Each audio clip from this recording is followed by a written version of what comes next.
ધારાસભ્ય જયંતિભાઈ રાઠવાની અધ્યક્ષતામાં રામ મંદિર નિર્માણ અનુસંધાને પાણીબારથી પાનવડ સુધી ભવ્ય બાઇક રેલી યોજાઈ। રામ મંદિરને લઈને દેશભરમાં ઉત્સાહનો માહોલ છે। હવે અયોધ્યામાં ભવ્ય રામ મંદિર બનીને તૈયાર થઈ રહ્યું છે અને તેનો પ્રાણ પ્રતિષ્ઠા મહોત્સવ આગામી 22મી જાન્યુઆરીએ કરવામાં આવી રહ્યો છે।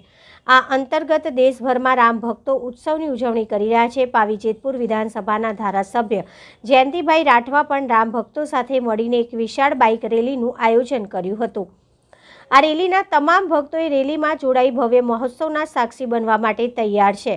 પાવી જેતપુર વિધાનસભાના પાણીબાર રામટેકરીથી લઈને પાનવડના પંચપાંડેશ્વર મહાદેવ મંદિર સુધી રેલીનું આયોજન કરવામાં આવ્યું હતું। અયોધ્યામાં રામલલ્લાની પ્રાણ પ્રતિષ્ઠાની અંતિમ ઘડીઓ ગણાઈ રહી છે। એવામાં પાવી જેતપુર વિધાનસભાના ધારાસભ્યએ પણ તેમનો જુસ્સો બતાવવા રેલીનું આયોજન કર્યું હતું। અયોધ્યામાં રામ મંદિરની પ્રાણ પ્રતિષ્ઠા પહેલા ખૂણે ખૂણે દેશવાસીઓમાં ઉત્સાહ જોવા મળી રહ્યો છે। ધારાસભ્યના નિવાસ સ્થાનેથી બાઇકમાં કાર્યકર્તાઓ નીકળી અને રસ્તામાં અન્ય જગ્યાએથી ઠેર ઠેર લોકો આ રેલીમાં સ્વેચ્છાએ જોડાયા હતા।